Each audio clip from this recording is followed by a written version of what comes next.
everybody, it's Angela, and I am back to scrap this picture. And it is a picture of a segment of a flower row that I grew at the farm. And the row itself was 220 feet long.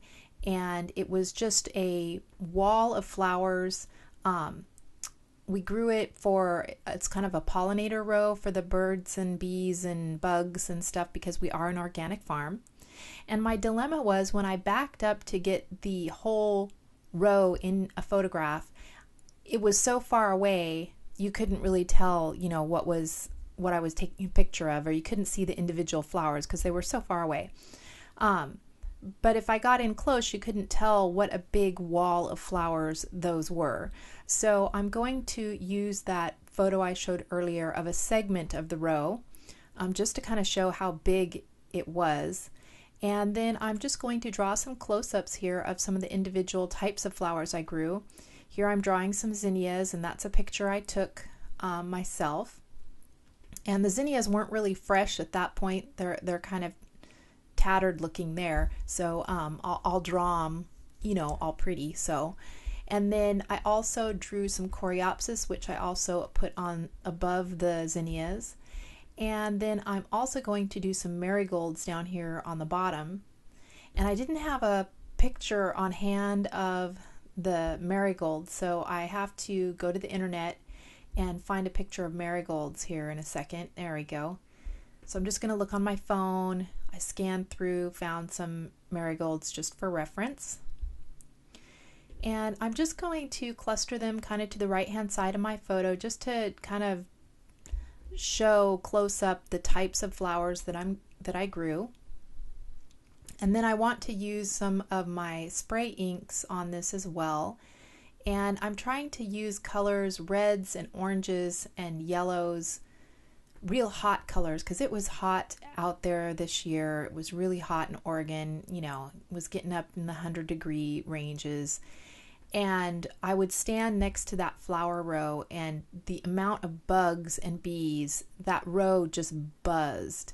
It was so alive with insect life and bird life and all kinds of things that, it was crazy. And the sunflowers are about 8 feet tall or more in that photograph. So the cosmos and stuff were getting close to like 6 feet high. So it was a tall row. It towered over me in places. Even the marigolds got waist high in marigolds. It was crazy. So I just wanted to kind of document that because it was the first year I had tried that. Normally I had done like more of a meadow, kind of just sowed them loosely in a meadow situation. So this was the first time I had grown them just in a garden row. And I'm going to be doing more this year, more rows of flowers and stuff, just because I collected all the seed myself, so it doesn't cost me anything seed wise to replant them because I save my own seed. And here I'm doing the cosmos, and I'm just putting down some kind of hot pink to the center and the little yellow stamens and stuff in the middle, and just some light pink. And like I said, I'm trying to keep more warmer colors for this, just to kind of, bring the feeling of how hot it was out there. And this one I'm doing, just the flower somewhat open. I don't want to do all of them the same. So I've done a bud, a part way open, and all the way open. And then this one where you can kind of see it almost from the underside. So I'm thinking about the positioning of my flowers as I'm doing it. I don't want to just draw just a bunch of open-faced flowers. I want it to have a little bit of, dynamic energy to it. So now I'm looking at this coreopsis. I'm just going to have this one kind of facing away just to get a little bit of that orange color in there. And so I'm liking that so far. And my picture, these are just going to be kind of poking out to the right hand side of my photograph. Here you can see I'm doing the orange, so I go ahead while I have all my orange pencils out, and I go down to these marigolds. And the marigolds are real roughly the variety that I planted. It was seed I had saved from the previous year. And it has kind of a darker orange in the center with kind of yellow tips to each of the petals. And it gives kind of a ruffly look. So I'm just going in and putting a little bit darker toward the center of my petals, lighter on the edges, and then going in here with some shadowing so I don't lose definition on my actual petals, because then it'll start to look like just a blob. So you've got to remember where your petals are and not let them blend together too much. So there I'm going in with an almost reddish orange and now some black for shading. And that's one of the smaller, more open-faced marigolds versus that big ruffly one. And then here's another big kind of ruffled one. And I really had fun doing this. I love drawing flowers. And yeah, flowers and critters seem to be just something that I really enjoy drawing. I don't enjoy quite so much the structures like buildings and things like that, just because there's just so much in the proportions that you have to get right, or it just does not look right. But with a flower or a tree, it's very forgiving. And with a bird, you can make it look like a bird. It can be any bird. It's not like drawing a person and wanting to make it look like a specific individual. So these are just, really fun and simple drawings. So I'm just going in here and putting in some of the marigold leaves, or how I remember they look. There wasn't very many good photos of what the leaf structure was. I didn't look too hard on my phone, but so I just kind of put in my artistic rendition of what a marigold leaf would be. And then now I'm going to work on these zinnias. So I'm putting in some bigger leaves for the zinnias.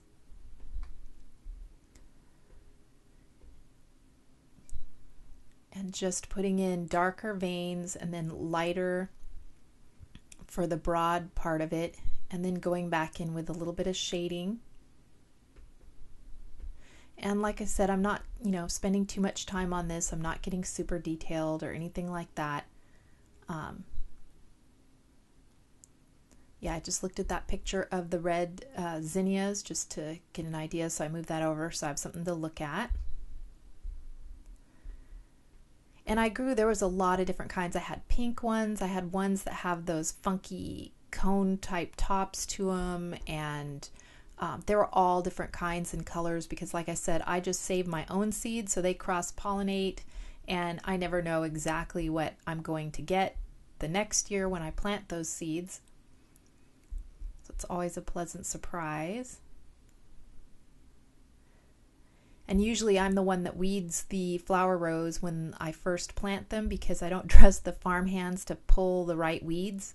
A lot of times they pull up my flowers, and so now the guys just leave the rows for me to weed myself, because I know what the little baby flowers look like and which ones are baby weeds. I need to teach the farmhands so that I don't have to get down on the ground and do it all by myself, but I don't mind it. So there I'm going through and I put those a zinnia has like little tiny flowers almost for its stamens on some of the varieties. So I put those little tiny flowers in the center of that red one I already did. And then this other one I'm doing a different type of center in it because like I said, I had a whole bunch of different varieties, and some of them even had the cone, more like an echinacea type cone in the center. And so I think this is pretty much all I'm going to do. I think I add one more leaf because it just looked kind of bare, down there. So I go ahead and add a little bit more greenery to those marigolds. And that frames out my photo really nice on that right-hand side. So I'm going to go to my spray mists and I pull out some glimmer mist, and it didn't have a name written on it, but there it is. It's just a yellow because, like I said, I want this to look hot and summery, really vibrant. So I'm not adding any water. I'm just spraying it onto the packaging and then just smushing the packaging down onto this watercolor paper. And that watercolor paper is cut to 11.5 by 11.5. Now I'm using that same yellow to put some sprinkles on there. And then that's going to do it for me on the mixed media. And I have this Cocoa Daisy, this one here, exclusive from when I used to get Cocoa Daisy kits. And I really loved that the yellow matched and stuff. And then I also had a We Are Memory Keepers paper that I double matte my photo on, this one here, but I later take it off because it just was too much and it didn't need it, and it started it just didn't need it on there, so I took it off. I try it a different direction to see if I like that better. You can see, I try it kind of vertically, but I just like the one matte, so it's just that one Cocoa Daisy paper that I'm going to use as my matte. And before I stick it down, I'm going to pull some thread, and I pull some pink, and then I pull some coral, but once you unwind the coral from the spool, it's not that much different than the pink. So I went and grabbed some yellow thread as well, and I'm just going to put that so it peeks out. Not much of it's going to show by the time I get everything on there, but there will be a few tendrils, hints of thread here and there. And now, I'm sorry I didn't zoom back out, but I'm putting some fun foam on the back of my photo so that it'll have some lift to it. And before I stick that down, I also want to put a little bit of glue over that thread. And then I get a big glop of it here by accident. So I'm having trouble with my fine line bottles. I have the tip dries in there and then I can't get it out. And so anyhow, I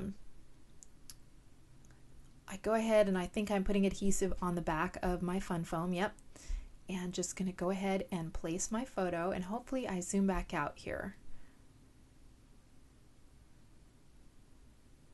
Maybe I forgot.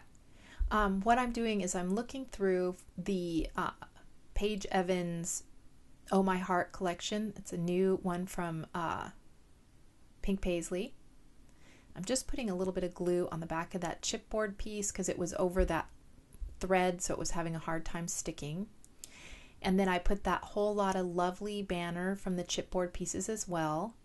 And then I also took this journaling spot from the ephemera pieces from Oh My Heart, and I cut it in half, and I'm putting half at the top, and I just slid it underneath that Good Life because it hadn't finished drying yet. And I'm going to put the other half of it below my photo, and that's where I'm going to be doing my journaling. And I'm just looking through more of the chipboard and ephemera.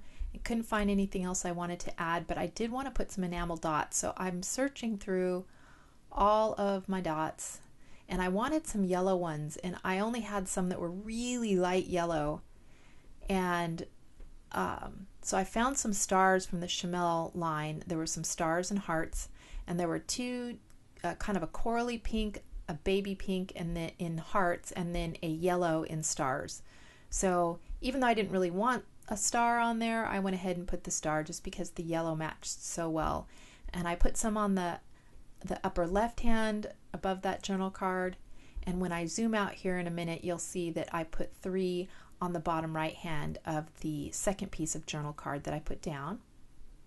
And now I'm taking my pen and I'm just doing some quick journaling about how it was the first time I had grown my flowers in a row, and it was just a wall of beautiful.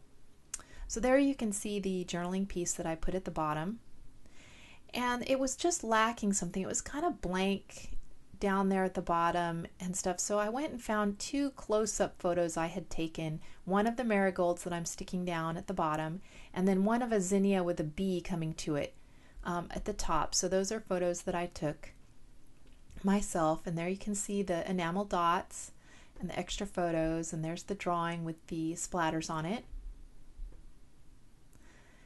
and the extra ephemera and journaling spots from Oh My Heart. So that is my finished layout, and thank you guys so much for watching. I had a lot of fun drawing these flowers and, just trying some new things here with my colored pencils. So if you have any questions or anything, just leave me a comment below.